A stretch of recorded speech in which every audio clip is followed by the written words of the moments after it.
watch that. And so if you missed it, you can go and do that, or if you know other people who missed it, just share that with them. And here is a sign-in sheet, if you can pass that around. And yeah. Thank you. Am I on? Oh, good. Thank you. Good morning. Morning. Thank you all for coming out. This is lovely. How many were at the presentation yesterday? Okay. Oh, quite a few. Thank you. Thanks for coming. That's nice. So for the ones who weren't, maybe I'll just give like a little recap. That would be good. And please just ask questions, shout out questions anytime. I don't stand on formality, so, as Ma Kettle said in an old movie. So Subaru, back in 2002, we were asked to become zero landfill. And it was a request from our corporate office in Japan. And at the time, we weren't able to bring a hybrid car to market or electric car to market because we're a very small portion of the auto industry. And although you wouldn't think that up here in Wisconsin, thank you all for for all the Subarus I see.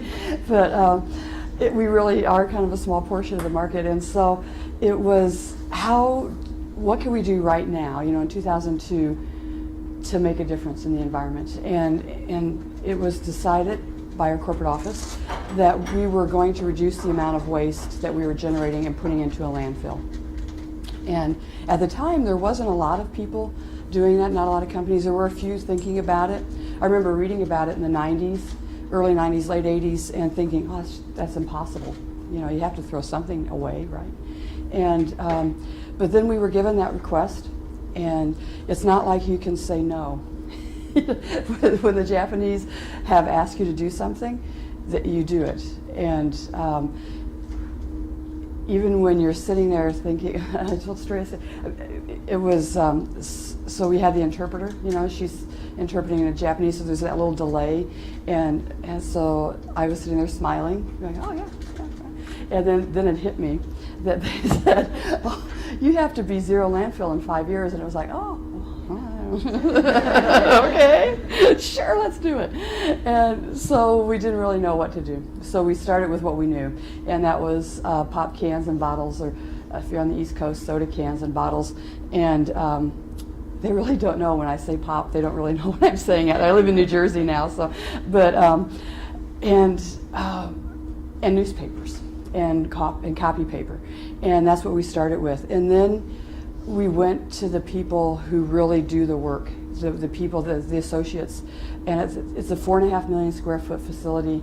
It's at the time we were 3,700 associates. Right now there are about 5,700 associates there. There's about 5 to 800 people a day that come in that are contractors and vendors and construction workers, because there's always construction going on 365 days a year.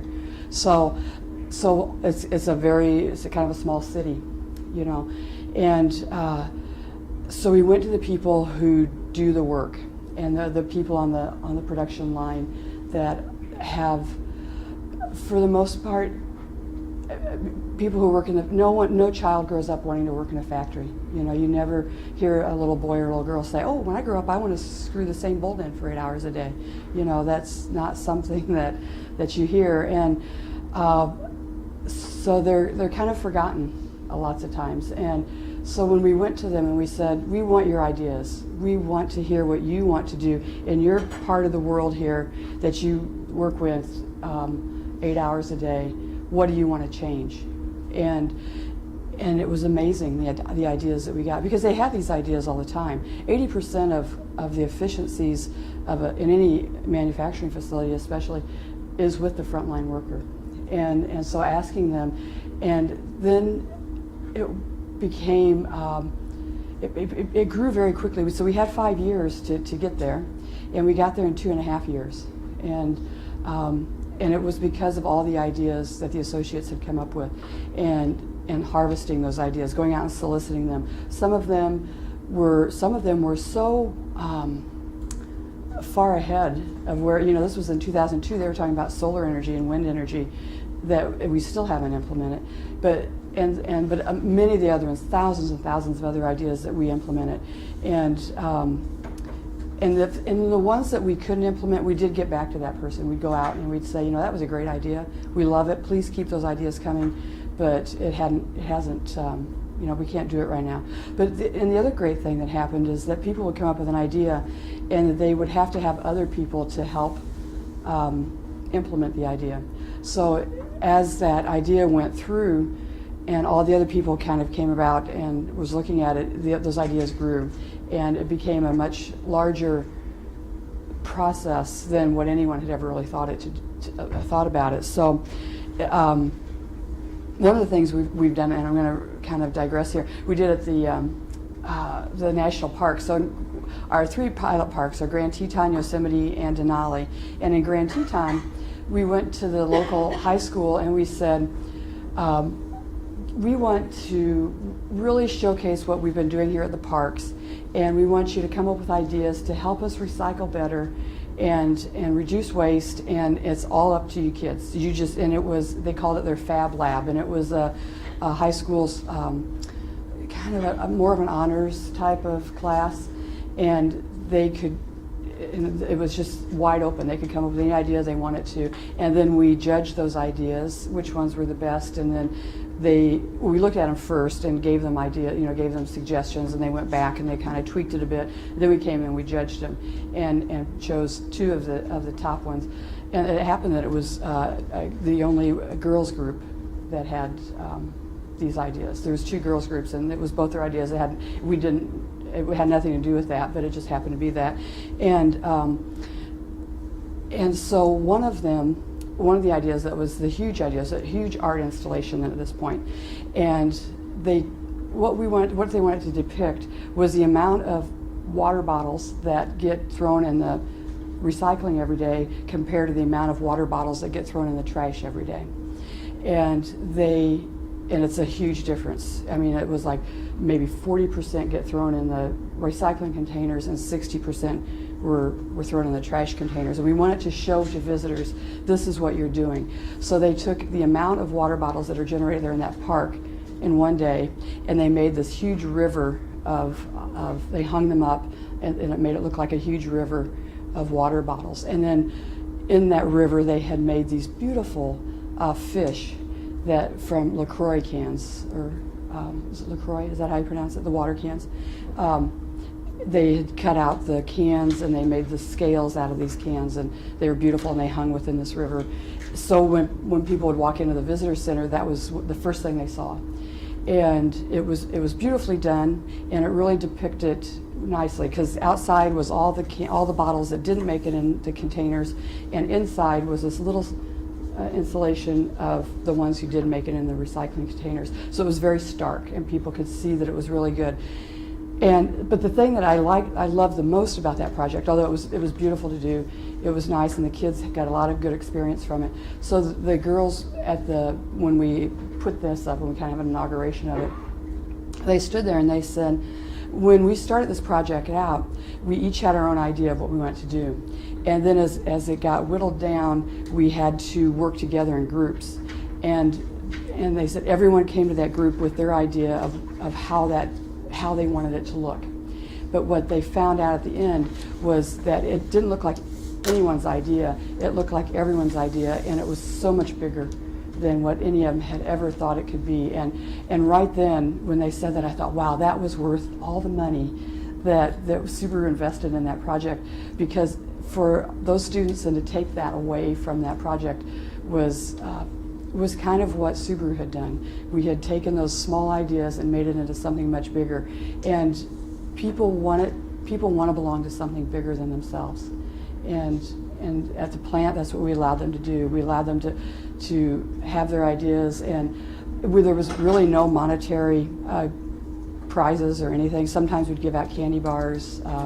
It's the Midwest, and sometimes we'd give out free pop in the cafeteria or something like that. But there was nothing like the best idea every year was a $500 President's Award, and that was given. I don't know if an environmental idea ever got that award. They were usually quality or efficiency awards or ideas at that point. But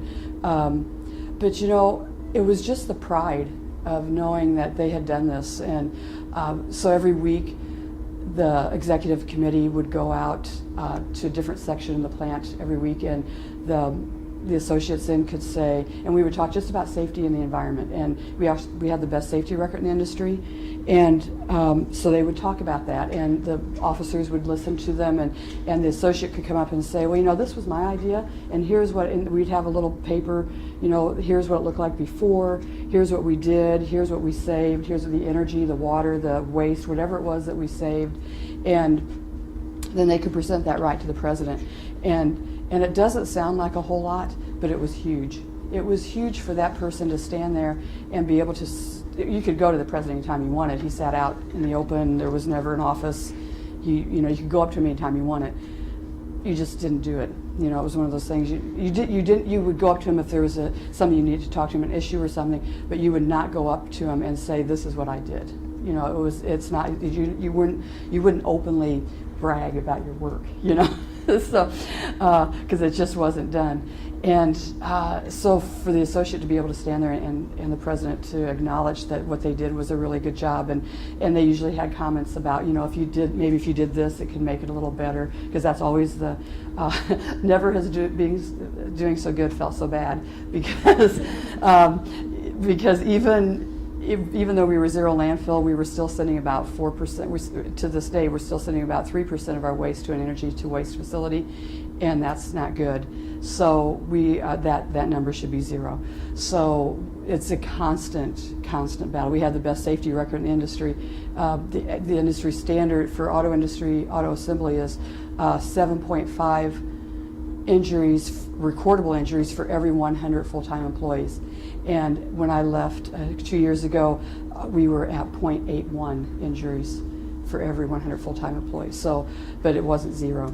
So, so even though you have these huge facilities, it's not zero. But to get that, we virtually erased the cumulative trauma disorders that most auto industries are plagued with. 70% of auto industries injuries are those repetitive motion type of injuries, and by building those relationships with the people.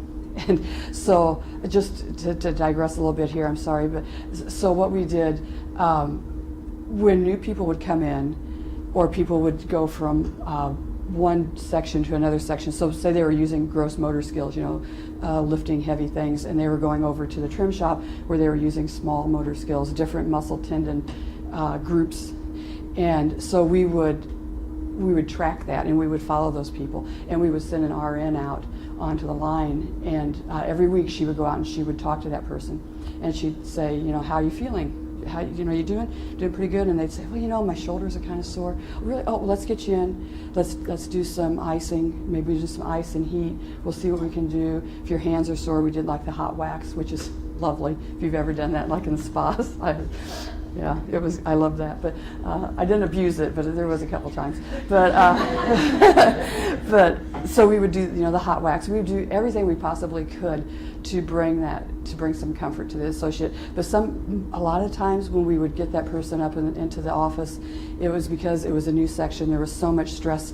Other people were kind of bullying them at times, which happens a lot in factories when you're bullied and you're not keeping up. Keep going, and there was this stress, or it was because their wife had left them, or the mortgage was overdue, and there was just all these other issues that went into that person saying they weren't feeling well, and then we could get them outside help, and we could maybe even to the point of moving them to another group if the bullying was excessive, and dealing with the bully then, of course. But so that's building those relationships with the people, and then sometimes it was about nothing work related. It was they had diabetes that were out of control, or there was something like that, and so then we could help them with all that. And so it was, and since we didn't charge, we didn't have that 10 minutes that we can only spend with a patient. We could spend 2 hours with them if we wanted to, and many times did.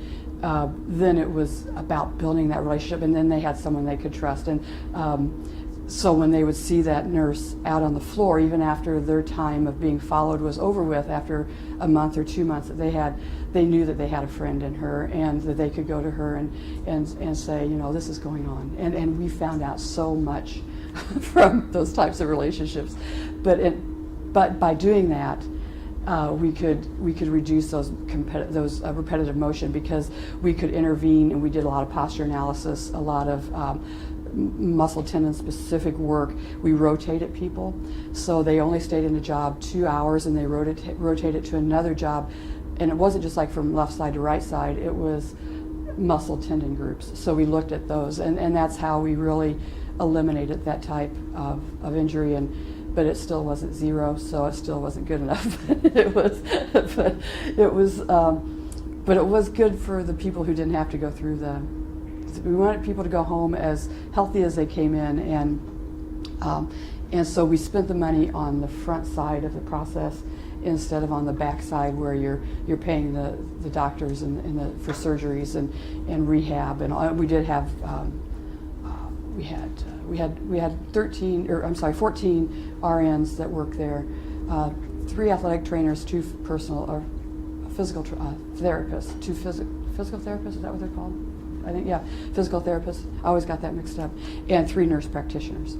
So there was a lot of money spent on the front end of that, and not so much on the workers' comp insurance. But we saved millions every year by doing that. So those types of, so that's really, even though you know that we hit zero landfill in 2004, we didn't send any, and haven't since then. We have the best safety record for over 10 years. It's because of the relationship. So I think when we talk, about technology, which is wonderful and incredible, how it just every year it becomes bigger and bigger, that what we can do in technology, you really can't ever discount those relationships and those personal one-on-one type of things that we've done there at the plant. That's helped. That's worked for us. So we've had a lot of companies that came in. We had over 850 companies come in to look what we're doing for the environment, and we would walk them through and teach them step by step. Even our competitors, we would do that with. And because at the end of the day, we all breathe the same air, we all drink the same water, but we did that with our safety too, to help. And they would try to replicate those programs in their facilities and their auto manufacturing facilities, and it never really quite worked. But I don't think it quite worked because it wasn't that genuine caring about the associate. And people know when you're just, saying that because because you're being told to say it, and those who really do it because it was what they wanted to do. And so the nurses for the safety program, that was their life, that they did that. In fact, it was a coveted job because you got holidays off, which nurses never get holidays off. And there was not a lot of heavy lifting. If there was someone that we had to lift, we had a team of EMT and first response people that did a lot of the heavy lifting for the nurses. So they loved what they did there, and so it was nice to be able to allow that to happen. But is there any questions or anything? We going? Yes. Maybe it's more of a remark, and maybe a question will come out of it. But I just find it awesome that you have a very small share of the auto industry, that market, yet you're pouring that much funding in and have the sense to do that. And probably some of the folks that have come to visit your plant or whatever from other car competitors and things, they can't accomplish what you did with that commitment. I'm wondering how that came about, that commitment. Yeah. To do the front end and to do the recycling and all these things. A lot of it from our parent company. Just how they live. Is how they live. Okay. It's how they. Yeah, you're right. I think at one time we were like 1.7% of the market. Now we're at 4.8%. I think. So we've really grown since 2008. But you're right. I think it's just that commitment from our parent company, and also to continue it there at the plant in Indiana, and in the offices in New Jersey also. But because it's so big there in Indiana, it's a bigger impact. But we have our executive vice president is an American, Tom Easterday, and an incredible man. I worked for him. He's the one who made me a manager. There was only 2 female managers in the facility I was one. It was the second one. Julie was the first one who took care of all of our insurance and parties and payroll. She had a huge job, and so. But Tom had that ethic and nurtured that culture. So the organizational culture and climate is such that it was. It allowed us to be able to do that. Yeah, and we weren't very big, but that kind of helped us too. And that's a smaller ship to turn around.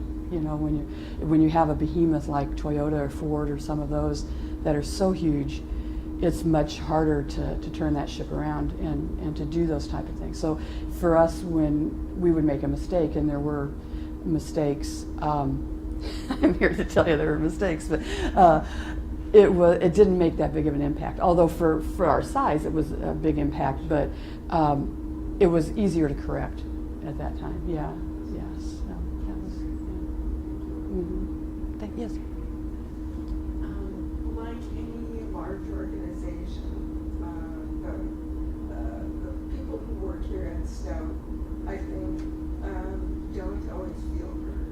Mm. And so I'm wondering, how did you get that level of communication from the bottom up to the top?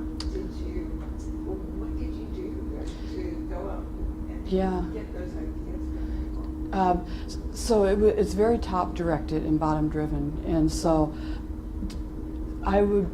the people that worked for me in my section was safety, environmental, and I had environmental, safety, the medical clinic, security, wastewater treatment, and energy. And so the people that worked for me, I would mandate that they spend most of their day on the floor. So most of their day walking around. We all had the green hard hats that we wore, so they knew that the green was for safety and environmental, and other sections had different colored hard hats, so it was kind of color coded. If you're colorblind, I'm not really sure what happened there. Everything was color coded, but so when they would see us on the floor, then they could stop us and they could say, "Hey, I've got this issue," or we would stop them. You know, as long as we weren't stopping production or interfering with that. We would meet with them at their break times. So we would meet with them at lunchtime, meet with them in their world, and not so much where they had to come to us, which is sometimes the way it is, because that's a whole nother psychology. I think if they're coming to us, then it's not as welcoming, I don't think. But if we're there going to them, I had people that would call me on my cell phone, on vacation and talk to me, and so it was. And I didn't mind because they had something they needed in their life. It was something urgent, and so just having that and having such an incredible group of people that worked for me that had that compassion and had that desire to want to do that. We had a company that came in one time for safety, and they said, "We can eliminate all of your problems and you won't have any, we can do this." And they did it in the hiring process, and actually in the selection process. And they've done it at a lot of companies, in that they selected out a lot of people. They selected out females, actually. And but they said, "These people are just causing you trouble," and they kept we were in a conference room, all my group and this person, and as finally someone that worked for me says, "We don't work that way, so you can just leave right now." And it was like, "All right then." I said, "You heard them. There's the door." So yeah, so it was one of those things that is just building that type of family. Almost, yeah. It kind of helped. Yeah. Anything else? Working with the Japanese was very different than, and different, and sometimes in a good way, most times in a good way than my experiences. At least my experiences working in American manufacturing companies.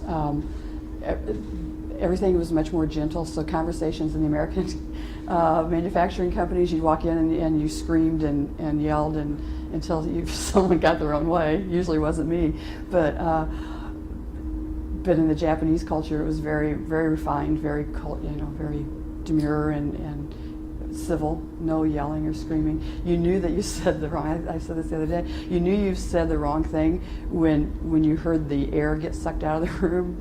So the Japanese, that was the only time that you would really. So you would say something and you'd hear this, and it was like, oh, I just did something wrong. And you're just like, okay, well, what happened there? But that was your only clue that you had really done something. And I told a story the other day, and I'll retell it, but there was a construction company that was working there, and they were painting at the same time that they were doing welding, which is a big no-no, especially because they're doing it in the paint shop, because the fumes will follow and ignite, the flame will ignite the fumes, and you'll have a huge fire in the paint shop, which closes the facility down. It literally would have closed the entire facility down. And they had been told over and over not to do this, and they did it during the night. And security, that was one of my sections, called me and said, hey, they're doing this, and we've stopped them. I says, good, stop them. Tomorrow when I get in, we'll have a meeting with all the construction company and all their powers that be there. And so we met in a conference room, big conference room, and it was full. The tables were full. It was lined around the room, and all the American engineers, the Japanese engineers, the construction company guy, and I was trying to keep in the spirit of the Japanese culture and having a very nice, civil, refined conversation.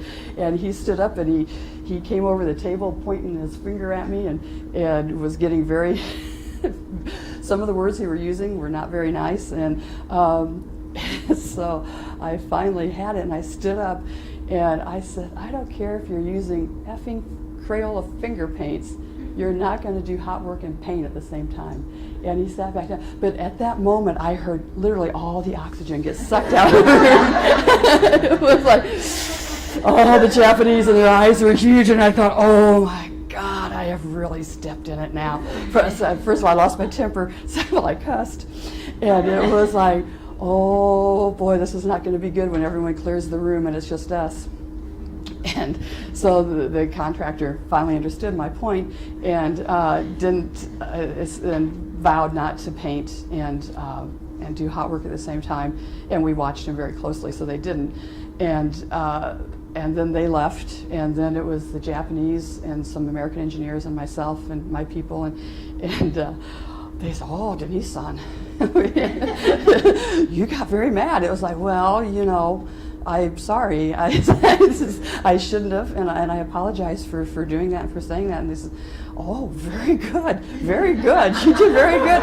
We know that fire to paint shop." And it's like, that's right. We can't have a fire in the paint shop, and we had to let him know. And this is very well. And it was like, oh my gosh, what a relief! I'm not going to get fired. And but I think I got a few street creds from the Japanese, I think, at that point. But it was that was one of those moments where I will always remember that moment. It was, but they're very kind, they're very generous, and thoughtful. When the facility in Indiana was built, there were no women's bathrooms in the plant. There was a few in the offices, but not in the plant at all. So we finally said we need to take make the men's room smaller, which they should do anyway. Really, let's just face it, and make the made a women's room out of it. But so there were no women's bathrooms in there because women didn't work in the factories. You didn't do that, and so it was just maybe 5 years ago they actually added more bathrooms and added more women's bathrooms to the facility, and only because it was taking too long for the women to because they had to queue up in the line, and it was taking too long. It was keeping them off the production line, so they made more bathrooms at that point. But yeah, it was a little different. It's been a wonderful experience. I don't work with near as many Japanese in New Jersey as I did at the plant. It was mostly all Japanese there, but at least not all in the office. But there was all the engineers mostly were Japanese, and so there were some American engineers also. But every section had the Japanese influence in it. So there was someone from Japan there. But so yeah, but it's been a good. Good. And it was, yes. I'm curious about your career path. Mm-hmm. What led you to your So I started out in production, actually. I started out in a factory in Illinois making wooden cabinets for JCPenney and Walgreens. So everything that you see in a Walgreens store, we made there. And so that's what I did. And I can distinctly remember standing there, T-molding, which is this is what this is a T-mold on the side of the table, putting that T-mold on these planks and thinking, my God, they could teach a monkey to do this. and I thought, I think I'll, because I had my sister, I was raising my sister's kids, so I had stopped going to school, and so I decided I would go back to school at night. And so I went back to school at night and worked there during the day, and got my degree, and then I started doing special projects for the company, and then they got in trouble with the Illinois EPA, and they said, would you help us with this project, because we need some help. They were taken to the Attorney General's office for a fine. And I said, well, sure, I'll do that. And that was kind of the beginning of what I started doing in environmental work. And then we had a facility in Ohio it was horrible. They had a terrible death there in the factory, lockout, tag out death. The guy didn't lock out the energy, and he ended up dying in it a week before Christmas. And so they asked if I would help with that project, and so that's how I started doing safety compliance. And so then I moved from that then to doing it for the whole corporation. And then I moved from, after 18 years of working there, I moved to a chemical company in Indiana that got sold out to the French 10 months after I started. And so I got laid off. It was the best thing ever. I gotta say, it was. Yeah, it's funny how life takes you down those roads. I've never gotten. So my assistant from the chemical company called me up after I got laid off, and all she did was surf the net. Literally, that's all she did all day long. But I was really glad at this point, because she said, "Hey, Subaru's hiring an environmental specialist," and I said, "Hey, I'll go and apply since I'm already over here." And I applied for Subaru, and then that's how I got it. And then I was an environmental group leader. I came in as environmental specialist, and then 2 months later, the group leader left because he left to pursue other jobs. It was one of those things, and so you know what they say. But then 2 months later, I became the group leader for environmental, which is kind of on a manager's level. Really, if you're in the Japanese way, it's a very flat organization. So it's really a manager of environmental. And then in 2006, I was promoted to the manager, which is actually a director on any other company, but for environmental health, safety, security, and all that. So that's kind of how I did it. And then when we started this in 2015 with the national parks, the Subaru of America said, "Would you want to come and work for us and do this?" And it's like, "Oh, well, okay, yeah, sure." And so that's what I did. And I actually retired from SIA and was hired the next day at SOA, and that's where I've been working since. So yeah, trying to help the national parks. Yeah, so it's been fun. So it's fun. My degree was in biology. My graduate degree is in environmental sustainability and policy. But yeah. So maybe that early work at JCPenney gave you a legacy for your It did. workers. It did. Yeah, it really did. Yeah, it's a great deal.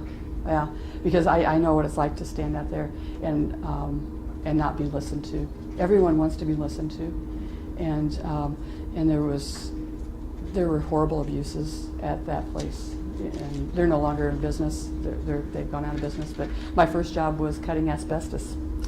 Yeah, and cutting it into little sheets that went underneath the lights, and so I was cutting it with a utility knife, and it was a 5x10 sheet. And the old man that'd been there forever, comes like, they're just taking too long. We'll set up the table saw. So he set up the table saw, and we ran these through, and the fibers are going everywhere. But so far, good luck.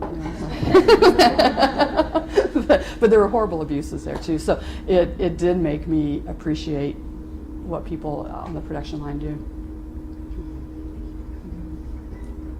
So you talked a little bit about how you engage and build relationships with national park visitors, Yeah. staff. The MPS staff? Yeah, so that's been a very interesting project with working with the National Park Service and the government. And so the principles that we've that we've honed at the plant in Indiana were very simple. It's reduce, reuse, recycle, know your inventory, know where it's being generated, put the containers there, educate the people. But it's different when you're working at the national parks because the people are different every day. So almost every day.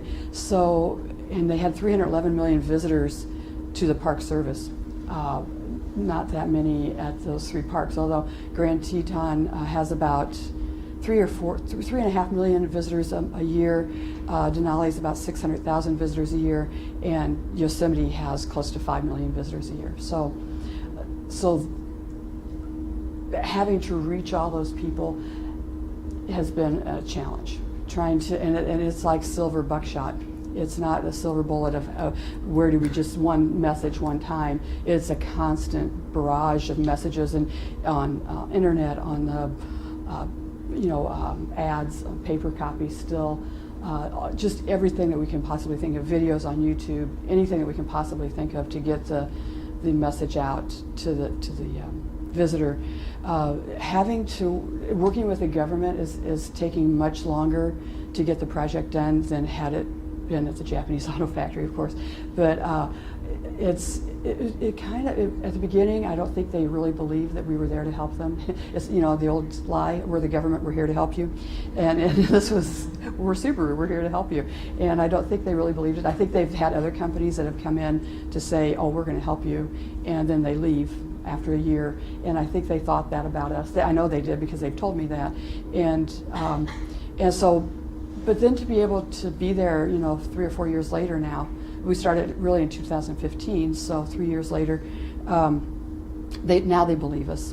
But it's very difficult for them to, it's very top-down hierarchy of things, and so to get them to come forward with their ideas, that's still a work in progress, to kind of pull that out of them, to say, no, that's a really good idea. That's a great idea. That's what we're looking for. Bring that forward. And there's just not that, the desire's there. It's just they don't feel comfortable, I don't think, yet doing that. And it's not so much Subaru as it is from their side of the world, but they're trying, and they're doing a really good job. The amount of waste per visitor is going down every year, and the amount of recycling is going up every year. So the numbers are where we want them to be.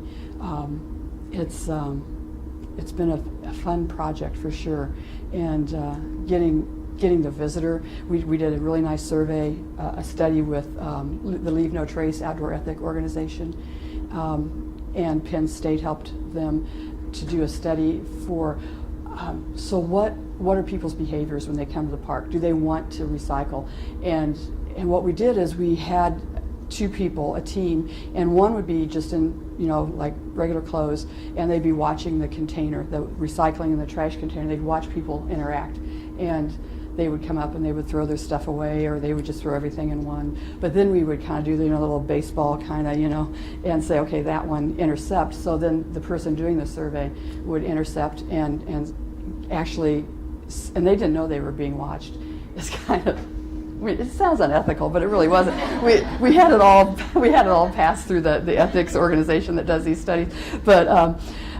And we would say, okay, what did you do? And then they would tell us. And then we could overlap those 2 and say, what do they really do and what do they really say? Because as many times as we know, it's 2 different things. But what we found out is 95% of the people that come to the parks want to help recycle. They want to help do the right thing, which is, I've always said from the very beginning, people want to do the right thing. And so that was great. And when they know about it going into the parks, before they get there, they're much more successful at recycling once they get there. So. And we've standardized the labeling on all the containers that we've bought. We've bought several $100,000 worth of containers for the 3 parks using Recycle Across America, which is right over in Minneapolis. That organization, they're trying to standardize all the labeling across America for recycling. Doing a wonderful job at it. Have some really good data about how that's helped the recycling industry, which right now is really in a crisis. And so.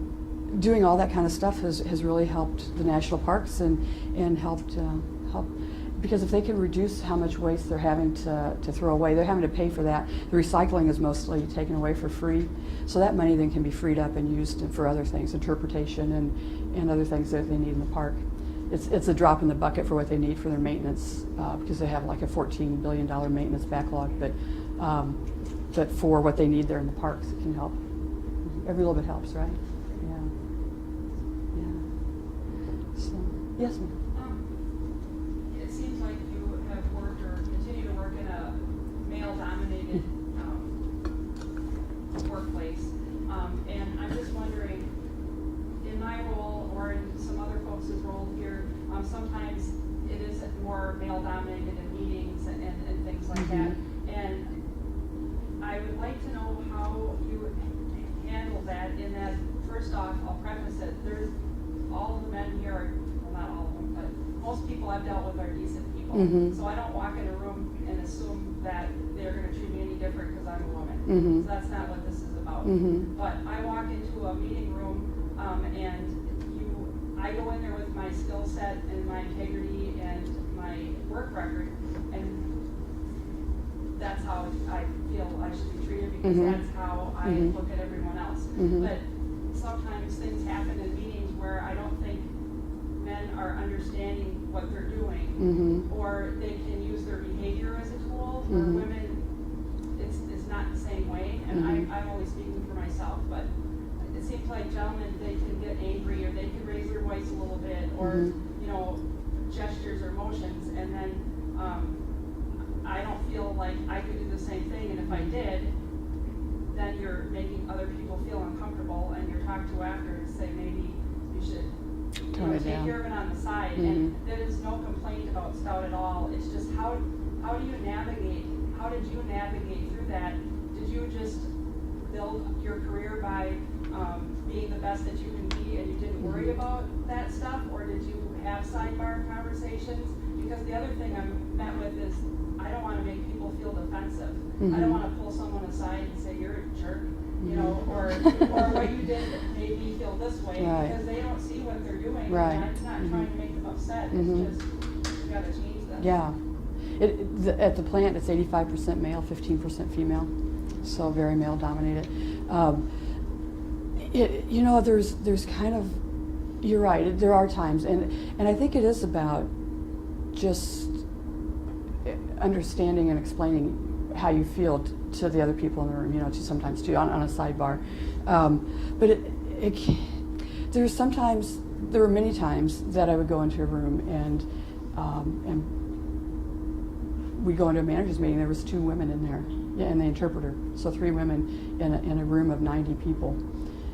And so your voice could sometimes get lost in that discussion. But I think too, just by having the data, knowing what you're doing, saying to yourself, I belong here. You know, I had to say that many times. I belong in this room. I earned my right to stand in this room, and not allow that to sway me. And so sometimes, but I will say I had the most wonderful male mentors throughout my life, because I've always worked in a male-dominated industry.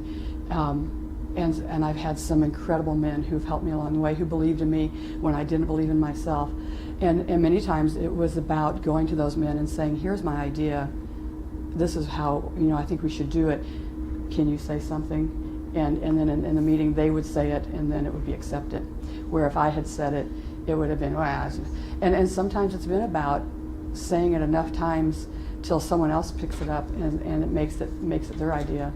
And then it gets done, and it's like, go for it. You know, you have to kind of live by them. It's amazing what can be accomplished when you're not worried about who gets the credit sometimes.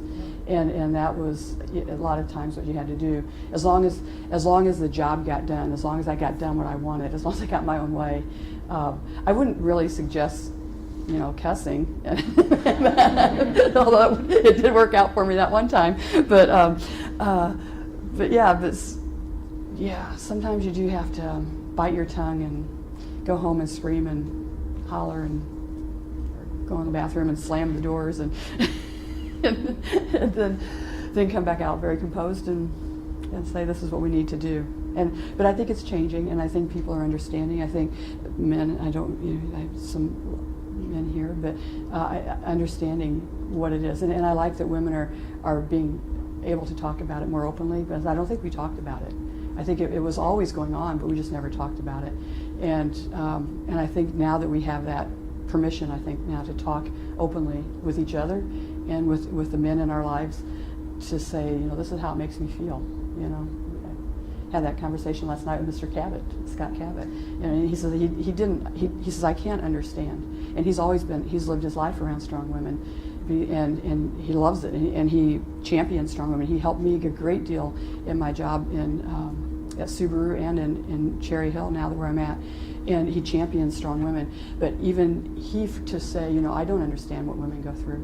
He can't and so I says, well, now we talk about it more, so we can let them know how it works and how it makes. I don't know how many times I would go out on the floor and the men I would have my safety group leader Paul, and they would talk to Paul and not talk to me, and then but Paul would say, well, Denise, what do you think? And then the conversation would shift back, and it would be okay. Because it was going to be my decision.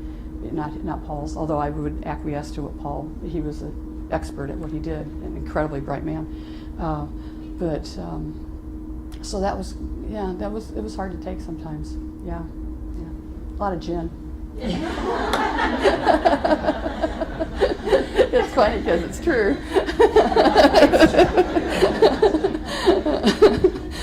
But, yes, ma'am. Denise, how do we break that pattern? Because for 20 years, I remember when I started my career, it was that you had to get your idea to a male to have it heard at the table. Mm-hmm. 20 years later, it's still the case. If you Still have a good have it. idea, you have to give it to a male to present it so it's heard at the table. To have it heard, yeah. And it's just so, like 20 years, we should have made some progress, but we're still only paid, $1.75 or $75 Yeah. so it's like, It is kind of, I think getting more women at the table. You're right. Right. Okay.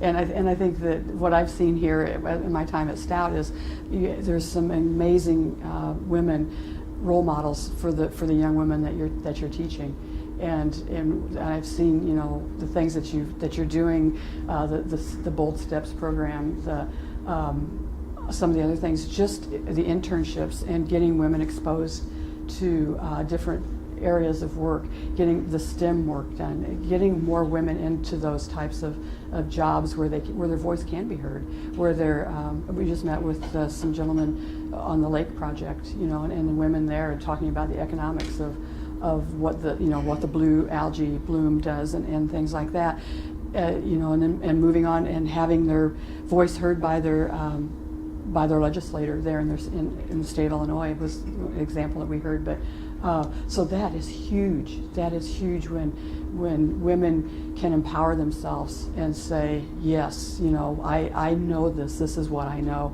and by God it does mean something, and I will stand up and I will say it, and having other women help hold her up when she's saying that and not undermine her, because that does happen. Nothing more bitchy than a bunch of women that, but to support each other, I think, really.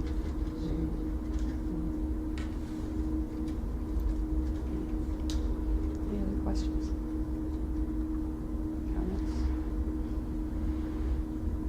Bueller? Yes.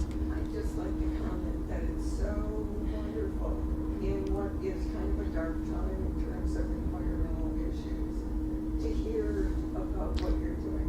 Well, thank So you. thank you. Oh, well, thank you so much. I appreciate that. Yeah, it's amazing to work for a company that really puts their money where their mouth is.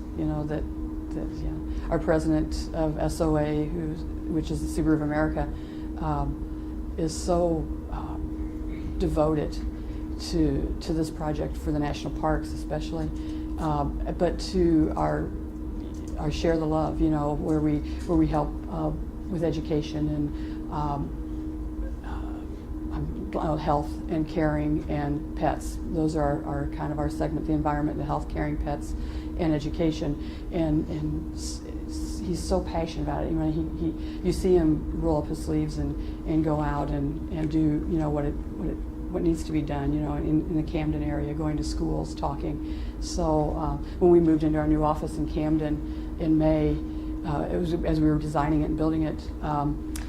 Tom Dahl is our president's name. He met with all the gang leaders from Camden, and he said it was a wonderful meeting. He said I had a great talk with them. They're great businessmen, and it's like they are, and so working with them so that when we moved into the community that we're here to help. We're not here to make trouble for anyone. We want to blend in and help, and yeah. So he's a wonderful man, and so it's a great company to work for, and yeah.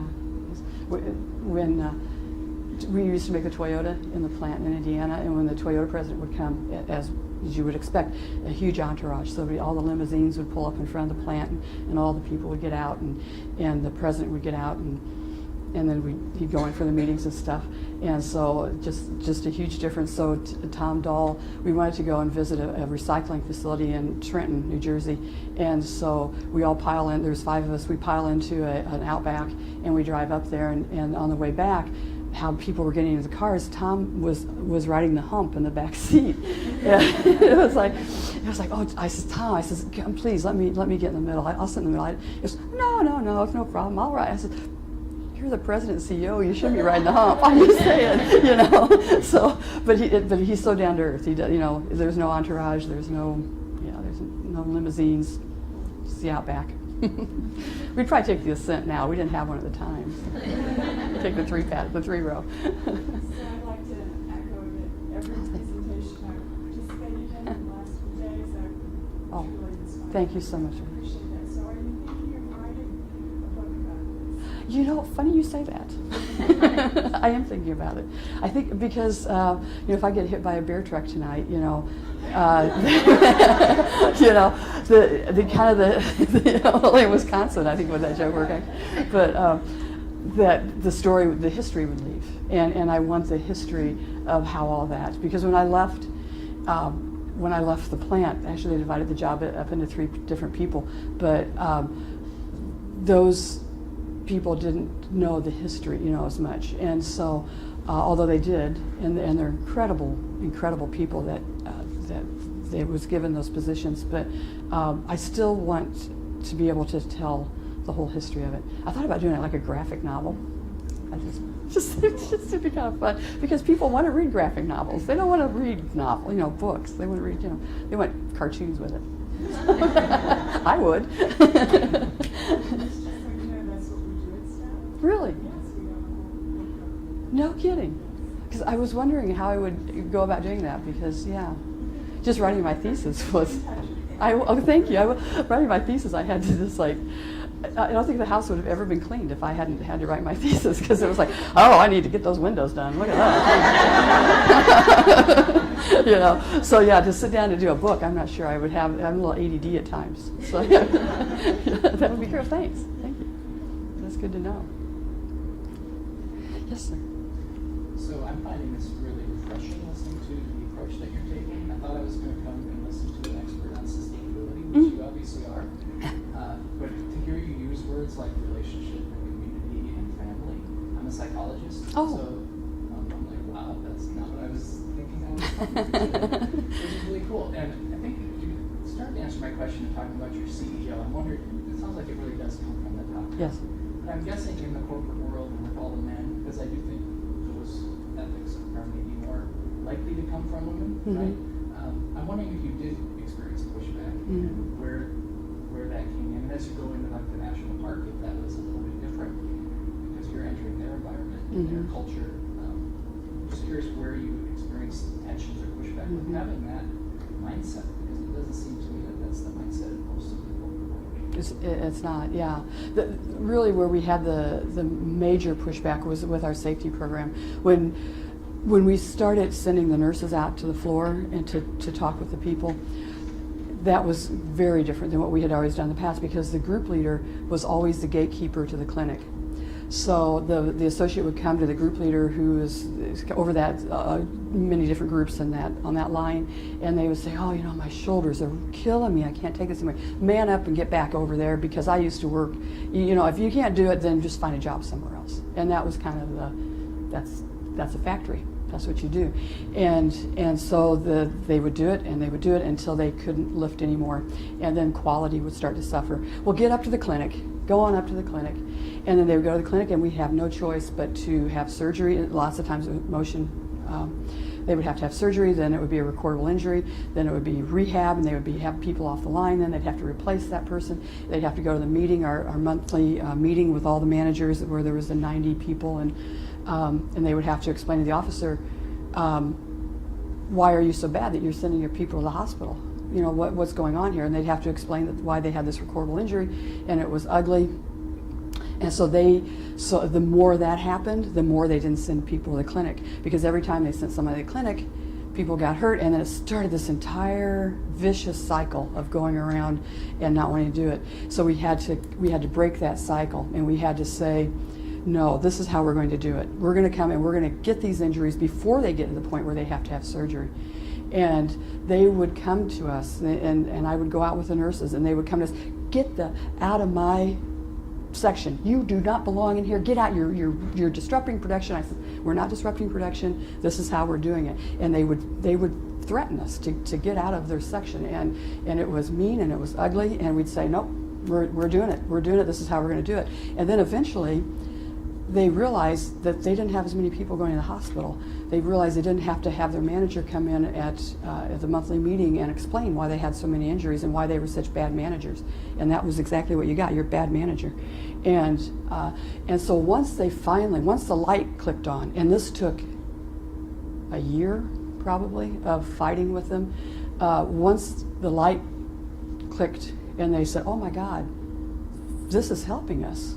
And then it totally shifted. And then they would say, well, you know, I've been trying to get rotation on this one job, and I really can't do it. Can you do something with it? And then they would come to us, and they would ask our help then to try to get something changed for their employees. And it did a total turnaround. But that was a very ugly time for all of us, and for the nurses, because the nurses are not used to having to deal with that type of mentality. I mean, they came from hospitals and emergency rooms and things like that, and where they were helping, where they were greeted nicely, you know.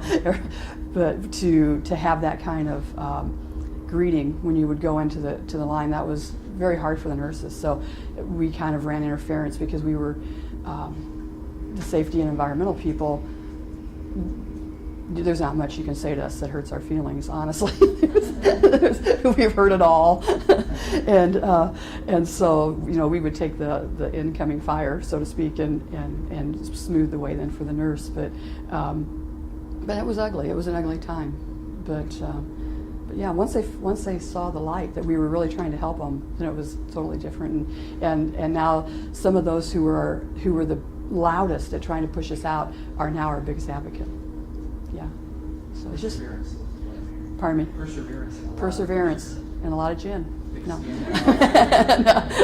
It really is perseverance, and just not giving up. When you know you're doing the right thing, keep doing it. You know, even though people are telling you it can't be done, you're not going to do it. And there were mistakes. I mean, we had to correct along the way, you know, for some of the things that we were doing. But we knew the process. We knew what we were doing was going to work. You know, there was a few things when we met with the associates, so we didn't interrupt production, those type of things we had to tweak along the way. But the mission we knew would work. So it was just a matter of saying, by God, you're not running me out of your plant. It's my plant too. Did you have support from people you reported to? Yes. Approaching the mission the way you did? Yes. Right from the start? Right from the start, yeah. Yeah, so they were bought in on it as an idea, and then we had to prove that it worked.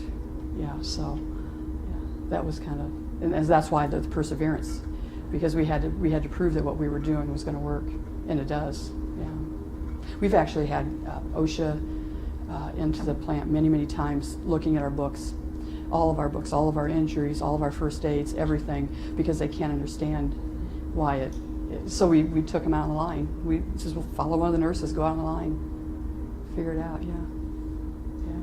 Yes, ma'am. How much of an effect on the turnover rate? Oh wow, the turnover rate there is minimal. It's like in the second digit. Yeah, because you know, we don't pay anything for insurance, which is huge. So we're self-insured. There's now we don't pay one diamond premium. We get $400 a year to use our for our co-pays. If you go to the medical clinic on site, there's no charge at all. Most of the medications are free. Some of the formulary ones now, I think they're charging, but at a reduced rate. We have a daycare center on site. We have a rec center on site with a personal trainer. I didn't really have time for that, but so you know, our uniforms, we wore uniforms. Those were all paid for. So our shoes, we got $75 a year towards our shoes. And so when you add all that up, plus the culture, and that, yeah, people really want to stay there. And trying to get a job there is a very coveted spot because it's a living wage. And that's the other thing too, is that there's very few places I think you can go to anymore where you can work in a factory and get a living wage. So with overtime, and if you're a team leader, which is the still salary, it's not, or not still hourly, not salary, you can make you know, 6 digits in a year's time. So that's a very livable wage in the Midwest, and in the, you know, in San Francisco you'd probably be poverty, but you know, but in the Midwest it's a very livable wage. So yeah, the turnover rate's very, very low. Yes, ma'am. I think it's amazing that from Subaru that you have this top-down kind of backing as far as making an enacting change. I was wondering if you have any stories, or I mean, other than the advice of perseverance, but any stories of, you know, personal, where you're trying to work from the bottom up for people that are on the factory floor or in their work or personal life even, where you're trying to enact change in your life, but you're kind of the bottom, you're bottom of the rung, you're kind of bottom of your group, even if it's work or otherwise. Don't necessarily have the support of your superiors yet or the group leaders yet. What stories or advice do you have in that sort of situation? How do you keep at it? How you keep, Jen? No. I think because the new people that would come in who would be at the bottom of that ladder, we had the nurses there with them. So they were the ones who were followed for at least a month, and sometimes 2 or 3 months, depending on how they were progressing. So I think having them literally wearing the white hat, although the nurses would never wear the white hats anymore, but I think that was huge because that gave them that buffer coming in to acclimate and then to find their own place in that organization, in that even their small organization, you know, of their team. So there's teams, and then which is pretty much a small spot on the line that's doing this one job, and there might be 5 or 6 teams that come together to make a group, and then all the groups come together to make the section, and then there's the section manager. So even in that little team, finding their voice, finding their place there, and it was about, and sometimes, unfortunately, having worked production, you just kind of have to keep taking it until you find that spot, until you find where you can sit. The first day of my production work, I went into the break room, I sat down, they said, you can't sit there, that's where I sit. So I got up and I walked in, others said, what are you doing sitting there? Get up, that's my spot. And I spent my entire 10 minutes walking around the table because I never found my spot. So it took a while to settle in to find that. And so it is about letting them know that better times are coming, that you're going to have to buck up. So lots of them have come in, they've never worked production, they've never worked in a factory, and they don't understand what that is. And I'm not saying that all factory workers are horrible, because they're beautiful people, but there is that hierarchy, that pecking order, so to speak, that forms. Yeah.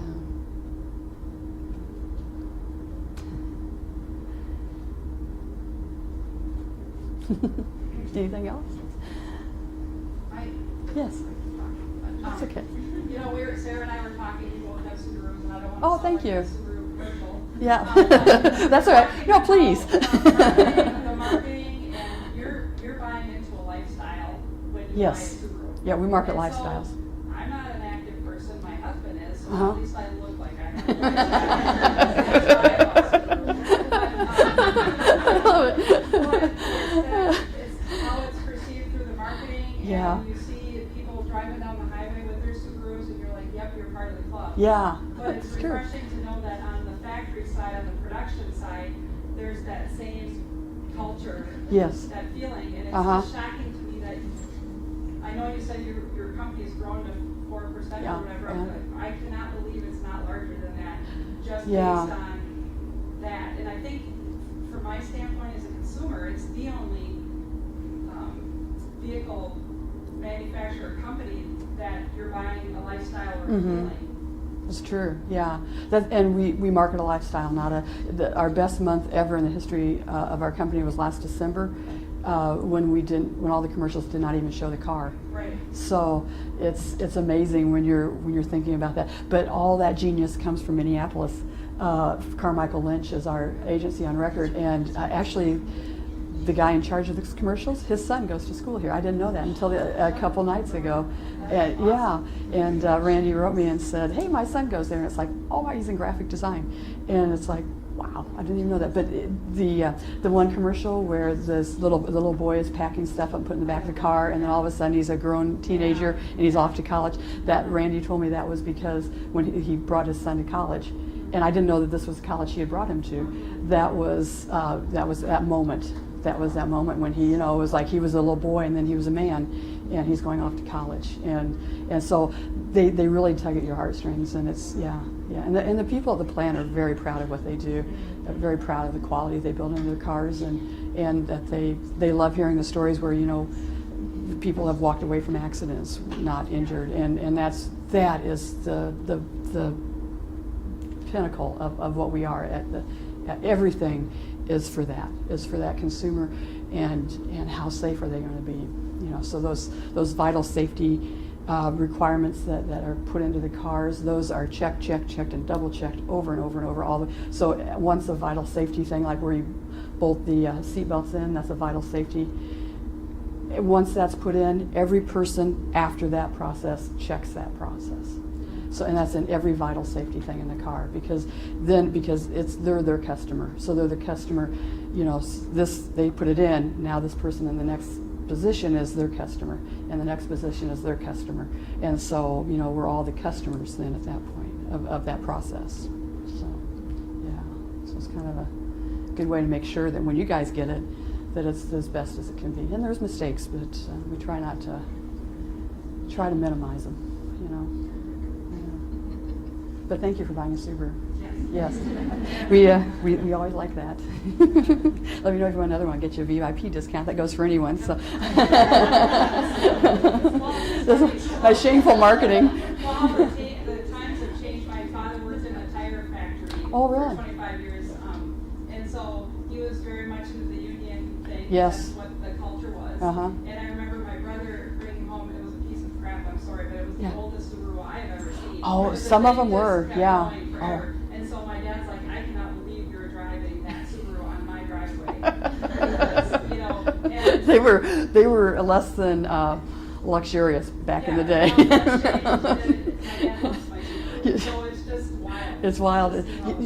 Years ago, what our tagline, now our tagline is love. It's what makes a Subaru a Subaru. Yeah. You know what our tagline was many years ago? Cheap and ugly does it. That was literally, that's how we tried to sell Subarus. Cheap and ugly does it. There you go. Yeah.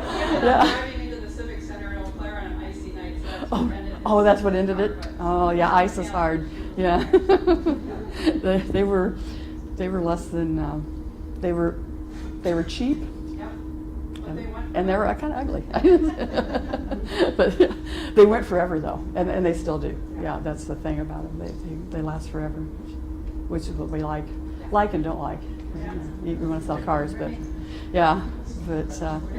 we can't handle too much more. So we're limited by our air permit on how many cars we can build.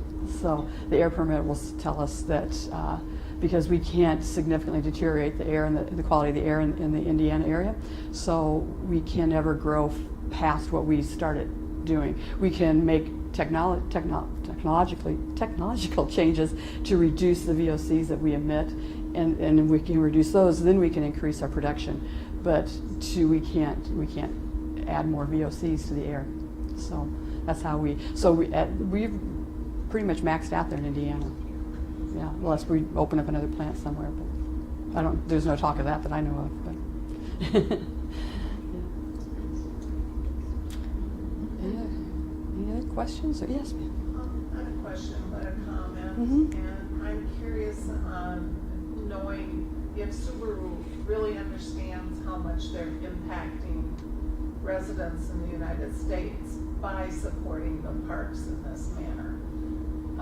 Again, we're going from top to very bottom. Mhm. We're talking the children. Mhm. The children who don't get exposure to Yeah. recycling in school. The Mhm. children who don't get exposure because they don't watch TV to Mhm. recycling.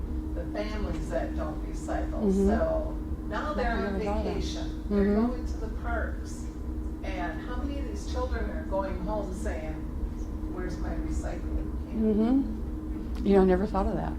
It never, yeah. That's a great question. I don't know how that's spidering out, so to speak. You know, that's a wonderful question. Yeah, we have to work on that. Yeah, you know, that'd be a great question because they do all kinds of studies there at the office about it. We know everything about our customers basically, and that would be a really good thing to ask. Is have they seen it at the parks and how has that affected their life? Yeah, thank you. Yeah, I like that. Because we just kind of keep doing it and don't ask that question. We should though. Good point. Yeah. Yes. So you might share that yesterday when we were talking, we discussed about how working at the plant Uh-huh. and what they've experienced when they've been taking them outside. Oh yes, thank you. Thanks for reminding me. So at the plant, when we recycled so well there, and everything is separated. We don't single stream anything. Everything is, even by color of plastic, is separated.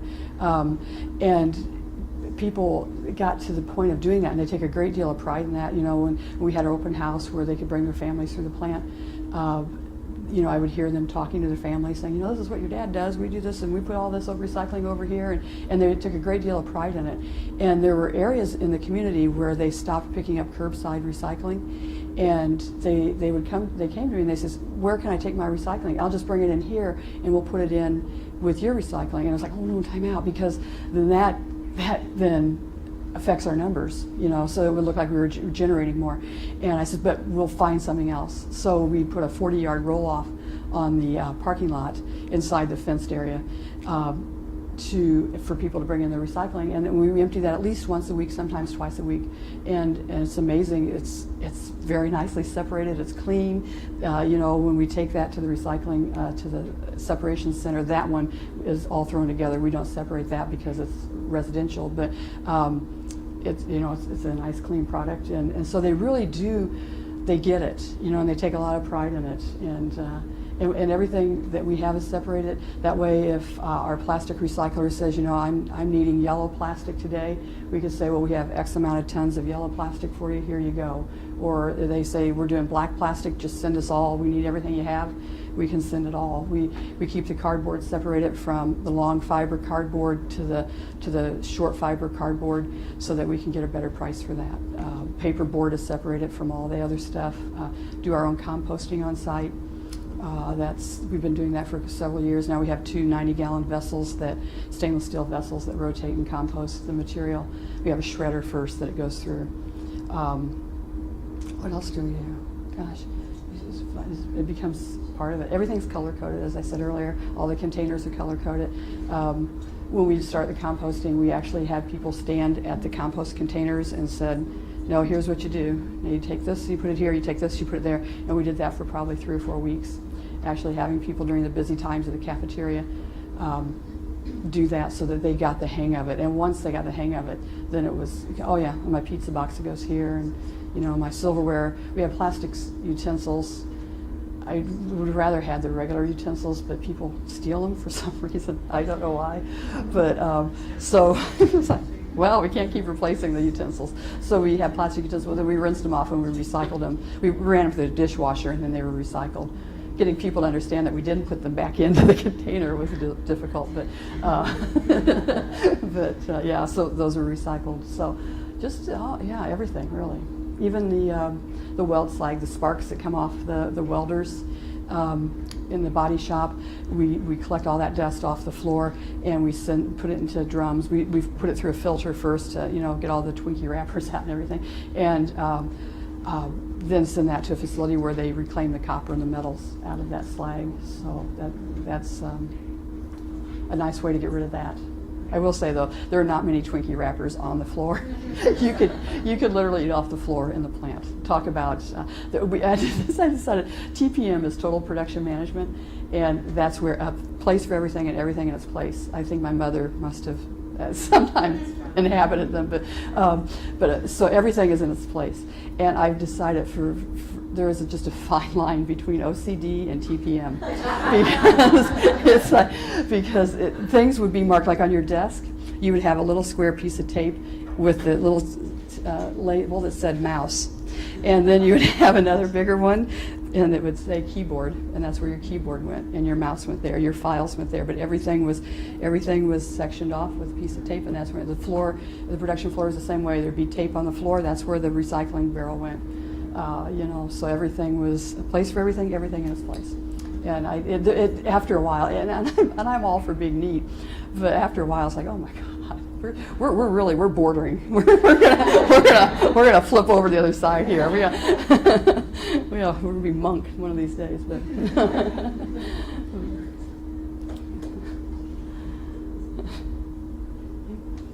Thank you all for coming. I don't know, what's my time? Oh, wait, 10 minutes. We have 10 minutes. So, but thank you all so very much. And I wanted to say, too, that the things that you're doing here at the university are wonderful. And as far as your sustainability program goes, amazing.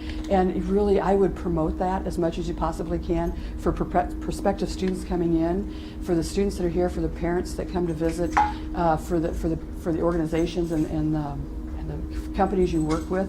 Let them know all that you're doing, because you're doing a fantastic job here. You really are. And I meet with a lot of companies, a lot of universities, and none that I've seen do it to the level that you do. That's in your curriculum. Your students are living it, they're learning it, they're taking it where they're going, and you're actually living it here on your campus. You know, when you walk around, see the containers, the water filling stations, all that you've put into it. It's amazing, and so you should be very proud of what you're doing. It's a very good job. That's all I had. So thank you so very much. Oh, thank you. Thank you so much.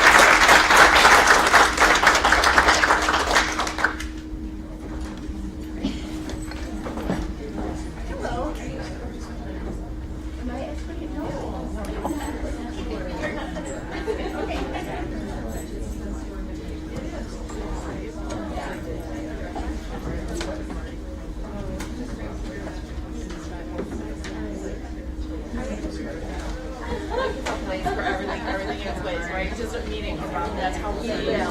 Like how they're doing it to me at work.